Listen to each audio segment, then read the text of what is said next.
Greetings. A technical/music video today. Building a real-time harmonizer audio effect with Python. Actually, I think there will be two videos. In the first one, I'm going to torture you a bit with the main idea, theory and the overall story behind it. And the second one will be the implementation video with the Python code and real-time tests. Let's start. I am a musician. Everything started with the guitar many years ago when I was a schoolboy. Actually, it was this one.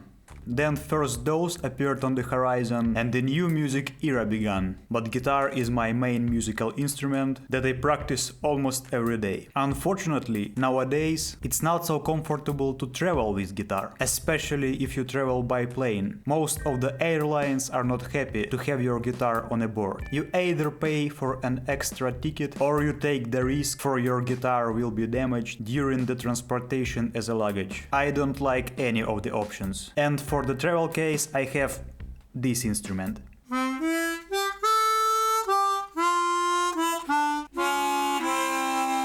It is a chromatic harmonica, like a blues one, but with the BB on the side. And you can take it everywhere because of its size. The airport staff always thinks that it's a machine gun magazine. So one of the rules is not to put it to the bottom of my bag to be able to take it out quickly. The only thing that I really miss is the full ability to play chords. Chords. Chords. Chords? Chords. Like battle chords.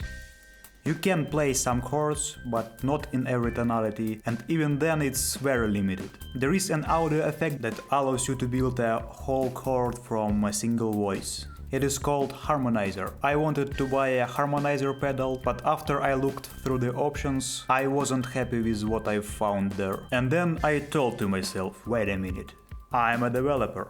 I can build the tool on my own. And I'm going to show it to you. Before we get to the implementation, I think you need a minimal context about how to build chords in music. In two words, chords are the combination of three or more notes, and there are patterns in the distances between these notes. Let's say we want to build a major chord from any note. We take a root, our original note that will become the main note of the chord, it will be 0. And we need 2 more notes for the complete chord. The second note will be our root plus 4 semitones. Just take the number as a constant for the major chord. And the third note will be in 7 semitones from the first one. On the keyboard, a semitone is the every next button, every next key.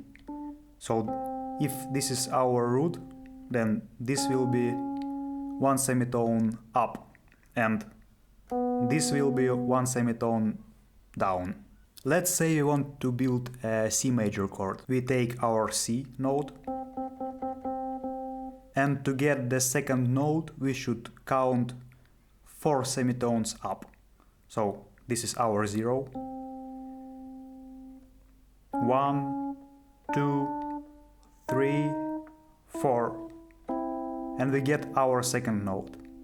The third note, as we know from our pattern, is in 7 semitones from the root. So 1, 2, 3, 4, 5, 6, 7, and this is our third note. And if we will play these 3 notes together, we will get a C major chord.